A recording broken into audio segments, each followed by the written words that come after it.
know that in 1957, a small block engine dominated every type of racetrack in America? On the sands of Daytona, a black Chevy stormed to an overwhelming victory, leaving its rivals in shock. At Sebring, a fuel-injected Corvette carried legendary drivers to class triumphs, proving it could stand shoulder to shoulder with Europeans' finest.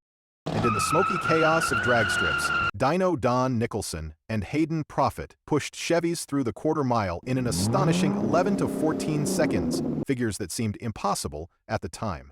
These weren't isolated feats. They were the signature of an engine that struck fear into competitors and ignited the passion of drivers. What made Chevy's 283 Fuelie engine so shockingly powerful? In this video, we'll uncover the secrets, the victories, and the hidden battles behind this legend. By the mid-1950s, Americans thought they understood engines. Carburetors mixed fuel and air, sent it into the cylinders, and bang out came power. It was simple, familiar, and predictable. Then, Chevrolet unveiled something that looked more like military hardware than family car equipment: Rochester's ramjet fuel injection. Developed by John Duntov and his wartime-hardened team, the ramjet was precision engineering in an industry addicted to brute force. The difference became clear during secret midnight tests. On the cold sands, Ford's carbureted V8s fishtailed and sputtered, fighting for traction. But Chevy's prototype, armed with injection, delivered power with surgical sharpness, every burst controlled, every response immediate. Drivers who gripped the wheel that night swore they had never felt anything like it. One called it ice-cold precision, a phrase that spread through garages and racetracks until it became legend. What Chevrolet had was more than an upgrade. It was an entirely new philosophy of power. Instead of dumping fuel in bulk, the ramjet fed each cylinder with measured doses, optimizing combustion at every stroke. That meant not just more horsepower, but smarter horsepower. The breakthrough culminated in a figure that stunned the industry: 283 cubic inches, producing 283 horsepower. 1 horsepower per cubic inch, something no mass-produced American engine had achieved. It wasn't just an engineering brag. It was a marketing thunderbolt, plastered across ads, whispered in race shocks, and repeated by mechanics as proof that Chevy had leapfrogged its rivals. More importantly, it meant that when a driver floored the throttle, the response was instant, intoxicating, and brutally effective. No hesitation, no stumble, just clean, explosive acceleration. Racers loved it, competitors feared it, and boardrooms began to whisper.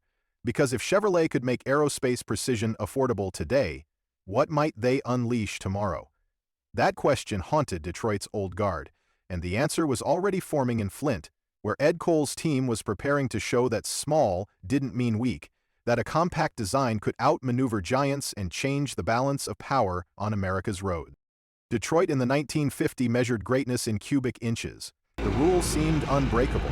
Bigger engines meant bigger power. Ford expanded its Y-block, Chrysler flexed with its massive Hemis, and executives nodded proudly at their heavy, oversized V8. But in Flint, Michigan, Chevrolet's chief engineer, Ed Cole, refused to play the size game. He wanted intelligence, not excess.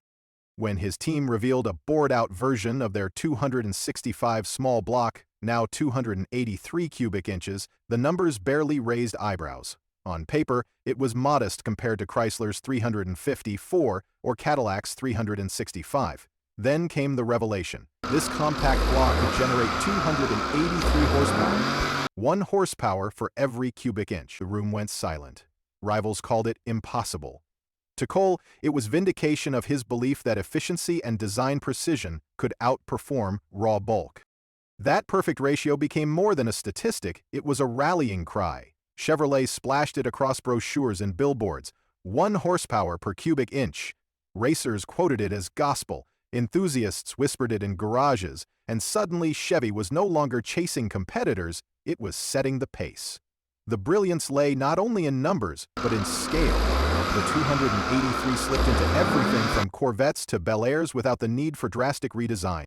Its compactness meant cars sat lower, handled tighter, and accelerated harder. For everyday drivers, it offered performance that felt alive. For racers, it was the foundation for victory. Even journalists began calling it a giant killer, marveling at how a smaller block could outperform engines twice its size. Yet success created consequences. Rivals, blindsided, scrambled to respond. but size and weight worked against them. The more they added displacement, the more their cars lumbered. Chevy had exposed the weakness of Detroit's obsession with bulk. Realizing they couldn't match the ratio with sheer size, competitors started plodding off the track.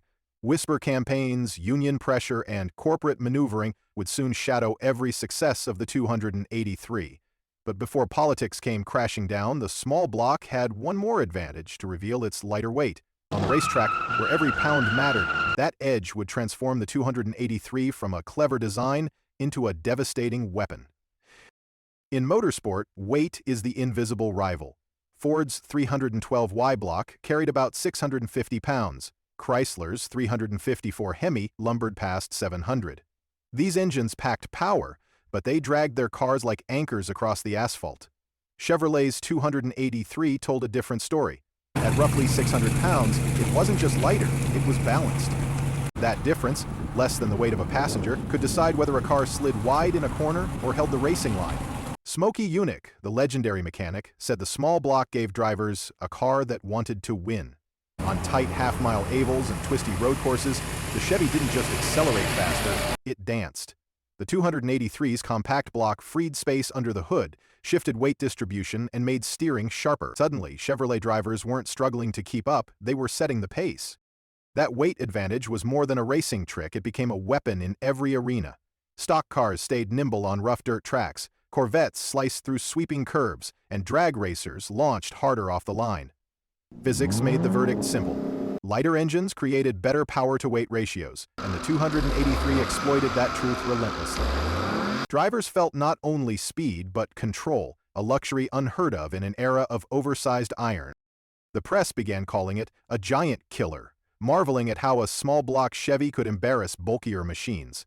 But the magic reached beyond racetracks. Families driving Bel Air sedans noticed smoother steering, better mileage, and less wear on tires and brakes. For ordinary buyers, the 283 meant performance without penalty, a car that was both exciting and dependable. That dual identity, menace on Sunday and commuter on Monday, was unheard of. Yet the story wasn't finished. Lightweight made the 283 fast, but versatility made it unstoppable. Unlike rivals that limited performance to a single flagship, Chevrolet spread the 283 across its lineup, giving the same heartbeat to racers, mechanics, and families alike. That universality would turn a clever design into a cultural phenomenon and force rivals to realize Chevy wasn't just after trophies, it was putting world-class performance in every driveway.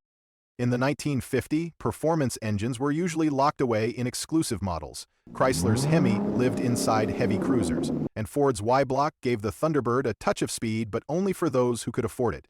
Chevrolet shattered that mold. The 283 wasn't a helo engine, it was a heartbeat shared across an entire lineup. A Bel Air sedan, a Corvette, even family wagons could carry the same small block that powered victories at Sebring. For the first time, middle-class families drove cars that shared DNA with race winners. Imagine a father commuting to work in a modest sedan, knowing his engine was kin to the one that humiliated rivals on Daytona Beach. It was a radical idea. Performance was no longer reserved for the few. Chevy had made it universal. That strategy was genius. By spreading the 283 across multiple platforms, Chevrolet democratized racing technology. Enthusiasts didn't need to buy a rare import or a luxury flagship to feel real power. They could find it on the dealer lot down the street. Mechanics loved the simplicity of swapping parts from one model to another, while hot rodders saw endless potential in a block that fit almost anywhere. This adaptability created culture. Drag racers, street warriors, and weekend drivers all bonded over the same engine. No competitor could match such reach. The Hemi remained exotic, the Y-Block stayed tied to image, but the 283 became America's every engine, versatile enough to win races on Sunday and haul groceries on Monday. That universality made it not just a piece of machinery, but a symbol of possibility. Yet the story didn't stop at versatility. Once the 283 entered every garage, it began to dominate every arena. NASCAR, drag strips, endurance tracks. The same block that moved families quietly down Main Street was transforming drivers into legends. And as victories piled up, rivals realized Chevy had done something more dangerous than build a fast engine. They had built an empire. The stage was set for the 283 to prove its dominance under fire, and on the sands of Daytona, it would show the world what unstoppable really looked like. Daytona Beach, February 1957. The Atlantic winds cut across the sands as fans packed the stands, waiting to see who would rule America's horsepower war. Into Smokey Yunick's infamous Black Widow Chevy climbed driver Marvin Panch, his car armed with the revolutionary 283 Fuelie. The race wasn't close. Panch pulled away with blistering speed, crossing the finish line 19 seconds ahead of Ford's Jim Rathman. Witnesses recalled Chrysler's team chief kicking his Hemi's tire in fury, shouting that Chevy had made them look like farmers. That day was more than a victory. It was a humiliation for the competition. And it was only the beginning. Across every battlefield, the 283 turned cars into legends. In road racing, John Fitch steered a Corvette to a class win at Sebring, proving the Fuelie was no boulevard toy but a serious sports car challenger. Dick Thompson, the flying dentist, carved up SECA tracks with relentless precision. Meanwhile, on drag strips, Dyno Don Nicholson and Hayden Proffitt wrung out quarter-mile times in the low 12s numbers that stunned even seasoned racers. What bound these stories together was consistency. The 283 delivered not only raw acceleration, but also reliability. Lap after lap, run after run, it kept pulling, its injection pump singing that high, mechanical whine racers came to love. Chevy's small block wasn't just quick, it was trustworthy under punishment. Newspapers and magazines began calling it the engine to beat, while rivals scrambled to explain how their bigger, costlier mills kept losing. By 1957, Chevrolet wasn't just competing, it was defining the narrative. Race wins became ad campaigns, and victories became culture. But domination carries a price. As trophies piled up, so did resentment in rival boardrooms. Ford and Chrysler realized that if they couldn't stop the 283 on the track, they would have to cripple it elsewhere. The whisper campaigns began, and soon politics and backroom deals would reach into racing's heart. Yet before the storm broke, the 283 had already revealed another strength, its uncanny ability to be tuned and modified far beyond factory specs, a gift that would keep hot rodders loyal long after officials tried to shut it down. Ask a hot rodder from the late 50s about the 283, and you'll rarely hear about factory specs. What they'll tell you instead is how endlessly it could be pushed. The block was cast iron, straightforward, and tough as nails. Its overhead valve layout wasn't glamorous, but it left room for experimentation.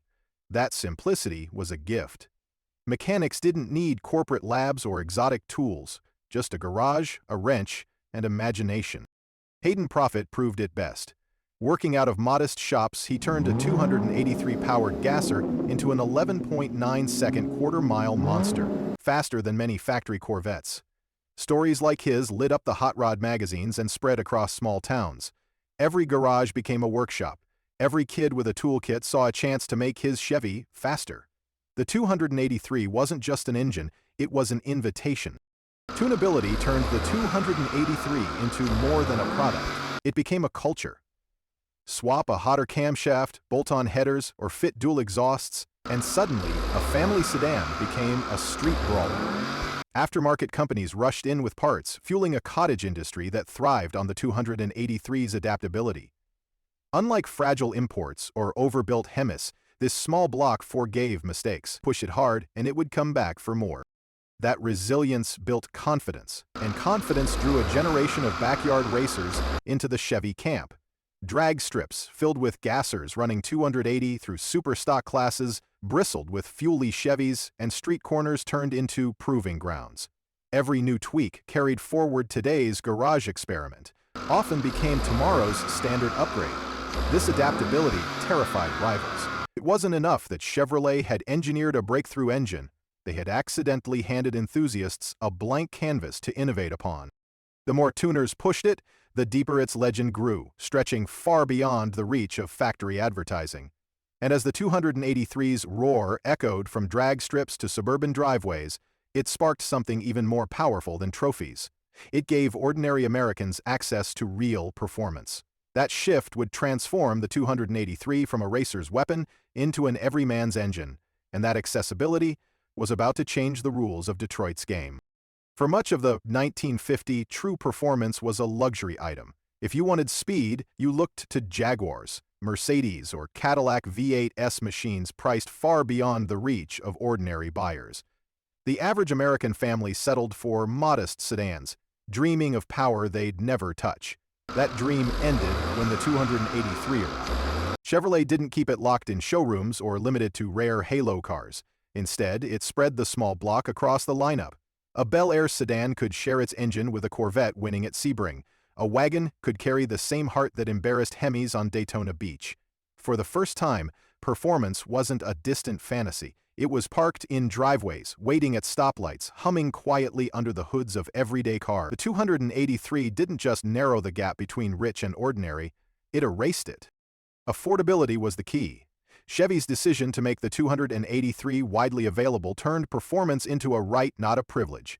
Families appreciated its reliability, mechanics admired its toughness, and young enthusiasts thrilled at its potential. It was efficient enough for daily commuting, yet responsive enough to make every trip exciting. That accessibility created a cultural shift. The teenager tuning his Chevy in a single-car garage was working with the same foundation as a professional racer. That sense of equality fueled a grassroots explosion. Hot rodders, drag racers, and weekend warriors all found their voice through the 283. No rival could match this reach. Ford's Thunderbird leaned toward luxury. Chrysler's Hemi stayed rare and expensive. But Chevy made speed mainstream. This democratization of power terrified competitors, not just because of lost races, but because they were losing loyalty on the streets. For Detroit's rivals, the danger was clear. Chevrolet wasn't only building engines, it was building an army of believers. Yet, when innovation threatens the status quo, pushback is inevitable. Boardrooms and regulators began sharpening their knives, preparing to fight not with engines, but with politics. The 283 had given ordinary Americans power. Now the question became, how would the industry take it away? The more the 283 won, the louder the silence grew in Detroit's boardrooms. Ford and Chrysler weren't just counting losses on the track they were watching. Market shares slip and reputations erode. Their response wasn't another engine, it was a threat. Ford's vice president was rumored to say, "If GM doesn't back off racing, we'll release the Corvair death trap files." Chrysler executives leaned on union leaders to stage protests about unsafe speeds. Then came the public hammer blow. In June 1957, the Automobile Manufacturers Association announced a voluntary ban on factory racing support. To the public, it looked like a safety move. Inside the industry, everyone knew it was panic disguised as principle. The timing was no coincidence. Chevy's victories with the 283 Fuelie had just made headlines nationwide. Rivals couldn't out-engineer it, so they tried to outlaw it. The crackdown only deepened. By 1958, NASCAR banned fuel injection outright, officially citing cost and complexity. But racers knew the truth. It was the only way to stop Chevrolet. Smokey Yunick's shop was even raided by FBI agents, who seized injection units at gunpoint and told him, "Build carbs or build coffins." For drivers, it felt like betrayal. For Chevrolet, it marked the forced retreat of their most advanced weapon. Yet, even stripped from the track, the 283's impact endured. It had already proven that precision could dethrone displacement, that small could outfight big.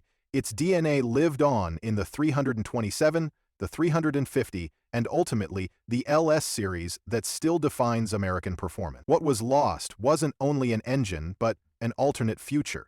A future where efficiency, not brute force, shaped the muscle car era. Instead, politics stole the spotlight and history crowned the victors of the boardroom rather than the racetrack. That irony that the 283 was killed not by pistons and valves but by panic and conspiracy is what makes it unforgettable. Even today, the 283 isn't remembered as the engine that lost. It's remembered as the engine too powerful for its time, the one rivals had to silence to survive. The 283 Fuelie wasn't just an engine. It was proof that smart engineering could outshine brute force, leaving a legacy that still echoes in every small block that followed. From Daytona to Sebring to the drag strip, it showed how precision and innovation could change the game. Which of its victories do you think best captured its shock value? Share your thoughts below, and don't forget to like, comment, subscribe, and ring the bell for Muscle Cars Revolution.